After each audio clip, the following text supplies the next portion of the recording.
അപ്പോൾ ഇങ്ങനെ എല്ലാവരും പെരുന്നാളിന് മൈലാഞ്ചിയൊക്കെ ഇട്ട് തുടങ്ങിയോ? ഞാനെന്തേ എൻ്റെ മോൾക്ക് മൈലാഞ്ചി ഇടാനുള്ള ഒരുക്കത്തിലാണ്.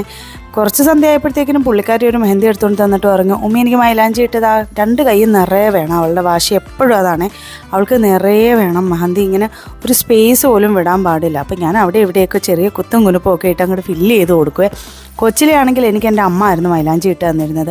പണ്ടത്തെ മൈലാഞ്ചി ഇടലെന്ന് പറഞ്ഞാൽ എവിടെയെങ്കിലും മൈലാഞ്ചി ഇല ഉള്ള വീട്ടിൽ പോയി പറിച്ച് കൊണ്ടുവന്ന് നമ്മുടെ കയ്യിൽ കൊടുത്തു കഴിഞ്ഞാൽ അരച്ചിട്ട് തരും കേട്ടോ. നമ്മുടെ വീടിനടുത്താണെങ്കിൽ ഗിജിയാൻ്റിയുടെ വീട്ടിലായിരുന്നു മൈലാഞ്ചി ഉണ്ടായിരുന്നത്. അതുകൊണ്ട് നമ്മുടെ കയ്യിൽ കൊടുത്തു കഴിഞ്ഞാൽ അമ്മ നന്നായിട്ട് അരച്ച് പണ്ടത്തെ ഡിസൈനൊക്കെ ഇട്ട് തരും കേട്ടോ. ഇപ്പോഴും എനിക്ക് ഓർമ്മയുണ്ട് പണ്ടത്തെ ഡിസൈൻ, നടുവിലൊരു വട്ടം, അതിന് ചുറ്റും കുഞ്ഞു കുഞ്ഞു വട്ടങ്ങളൊക്കെ ആയിട്ട് ഇട്ട് തരും. ഇന്നങ്ങനെയൊന്നും അല്ലല്ലോ, മെഹന്തി ഒരുപാട് മാറി, ഒരുപാട് ഡിസൈൻസൊക്കെ. അപ്പം ഞാൻ കുഞ്ഞിന് മെഹന്തി ഇട്ട് കൊടുക്കുകയാണ്. ഇതെല്ലാം കഴിഞ്ഞ് ഞാൻ വീഡിയോ എടുത്ത് നോക്കിയപ്പോഴാണ് ഇത്രയും ഭാഗം മാത്രം ഇങ്ങനെ ബ്ലേഡായിപ്പോയി, എന്ത് പറ്റിയെന്ന് എനിക്കറിയത്തില്ലായിരുന്നു. അത് കഴിഞ്ഞപ്പോൾ ബാക്കിയുള്ള വീഡിയോസൊക്കെ കറക്റ്റായിട്ട് കിട്ടി. അങ്ങനെ കുഞ്ഞിന് മെഹന്തി ഇട്ടുകൊണ്ടിരുന്നപ്പോഴാണ് ഹസ്ബൻഡ് വിളിച്ചിട്ട് പറയുന്നത് വെള്ളിയാഴ്ചയാണ് ഇവിടെ പെരുന്നാളെന്നുള്ളത്. കുഞ്ഞിന് ചെറിയ ടെമ്പറേച്ചർ ഉണ്ടായിരുന്നതുകൊണ്ട് ഞാൻ വിചാരിച്ചു അള്ളാഹു നാളെ പെരുന്നാളായാലും അവളെ ഇട്ടുകൊണ്ടുള്ള പണി നല്ല പാടായിരിക്കും എന്ന് വിചാരിച്ചു.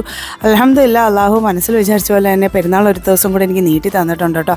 പെരുന്നാൾ അടുത്തത് സന്തോഷമുണ്ട്, പക്ഷേ റമദാൻ തീർന്നു പോയത് വലിയൊരു സങ്കടമാണ്. റമദാനിൽ എന്ത് സന്തോഷമാണെന്നറിയാം, വല്ലാത്തൊരു നിമ്മതിയാണ്. ഇതൊക്കെ കഴിഞ്ഞിട്ട് വേണം ഇനി കുഞ്ഞുബേബിയുടെ കയ്യിൽ എന്തെങ്കിലും ഒന്ന് റെഡിയാക്കി കൊടുക്കാൻ. അവൾക്ക് എപ്പോൾ ഇട്ട് കൊടുത്താലും അവൾ അത് ഞെരടി കളയും, അവളത് വെച്ചുകൊണ്ടിരിക്കത്തില്ല കേട്ടോ. അപ്പോൾ ഐറമ്മളുടെ മെഹന്തി ഏകദേശം ഇങ്ങനെ ഇട്ട് കഴിയാറായിട്ടുണ്ടായിരുന്നേ. ഇട്ട് കഴിഞ്ഞിട്ടുള്ള വീഡിയോ ഞാൻ ആദ്യം അപ്ലോഡ് ചെയ്തിട്ടുണ്ട്, ലാസ്റ്റ് ഒന്നുകൂടെ ഞാൻ അപ്ലോഡ് ചെയ്യാതെ. അപ്പം മെഹന്തിയൊക്കെ ഇഷ്ടമുള്ളവർ ലൈക്ക് ചെയ്ത് സബ്സ്ക്രൈബ് ചെയ്ത് പോട്ടോ. അപ്പോൾ ഇത് ഇത്രയേ ഉള്ളൂ. ഞാൻ പോട്ടെ, ടാറ്റാ ബേബി, സീ യു.